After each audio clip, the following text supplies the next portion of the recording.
Hi. Okay, so we're gonna go ahead and show you how I find it easier to, I guess, extract an image from an existing image file. So we're gonna go ahead and use my rocks as an example. I'm gonna try and get this rock out. So there's a couple ways to do this. Um, if what I prefer doing is just to kind of get a tool that would kind of more closely resemble the shape. So I'm gonna go ahead and select the ellipse tool, and we're gonna go ahead and select that. We're gonna do control. I'm sorry. We're gonna go ahead and go edit, cut, and then edit, paste as new image. I'm going to exit out of this so we can save. So we're not going to save the changes that we did with the original image because obviously I still want to keep my image with my two rocks. Um, Instead, we're just going to discard the changes. You could always like Control Z it and you'd have like the complete image before, but those are a little bit. We'll just talk about that later. So typically you can do a couple of different things. You can always use your foreground select tool where you'd be able to kind of select the region containing your foreground objects. You could also just do your fuzzy select tool. You can do a couple different things. Now, you can even try and select it by color, but if you can see, it typically is a little bit, I guess, harder to get exactly what you want. So what I like to do is I just get an old-fashioned eraser, just start kind of erasing around it. I know it seems like it'll take forever, but I promise you that sometimes it's just the best, I guess, approach. Whoop. So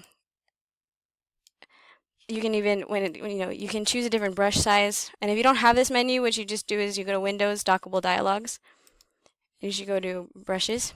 It would give you this brush menu that I just highlighted. So you can choose the size and stuff. I like to go a little bit smaller if I'm closer to the image, a little bit bigger if I'm not, things like that. So you could also, I guess, you could there's a couple different tools that GIMP gives you. For example, over here you would use, the free hand select or things like that. That way, but you'd have to click around, like, have to click around the image all the way. Personally, I think that you get a cleaner cut if you just kind of, select what you can from the original image, paste it as a new image. That way, you're not really working on your original, and you don't run the risk of, I guess, saving a new image on top of something that you would like to use again in the future. And I just like to kind of come in here and just kind of erase around it. This would give you, I guess, especially if you're going to be working with this image a lot in the future, or if you just want to kind of, if I like to kind of save, I'm kind of a pack rat, I guess, with clip art. And so I like to just save these little images in case I want to use them again, or for the things. Whoops. So, and so when I do that, when you see things reappear, it's just me doing Control Z. Control Z is my favorite thing in the world. You can even go to your edits, like I guess, option, and you can see how many times you've undone things. So again, I just kind of go in here with the eraser, and so what I'm doing is I'm just kind of erasing, and you can see the checkered board that's kind of appearing underneath. That's the, I guess, technically, I guess it would be the alpha channel. I'm not really great at the terminology, but what it is just transparent background because you don't have a background for the image to be kind of floating on. So I kind of erase this. I kind of cropped off a little bit of my little rock's like leg there or whatever. But okay, there we go. And whoop. So you can kind of just inspect it. I like doing this especially with my surface because I can kind of get into those little nooks and crannies that even with the selectors you wouldn't be able to do.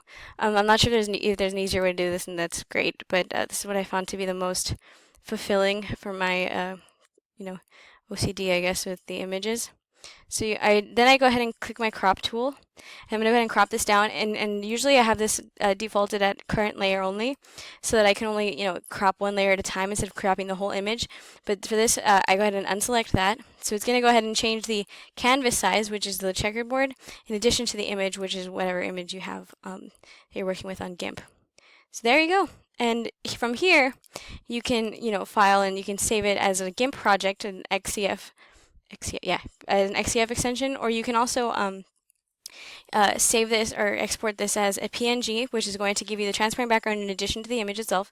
JPEG, which is going to flatten it with a white background or whatever background you have selected here.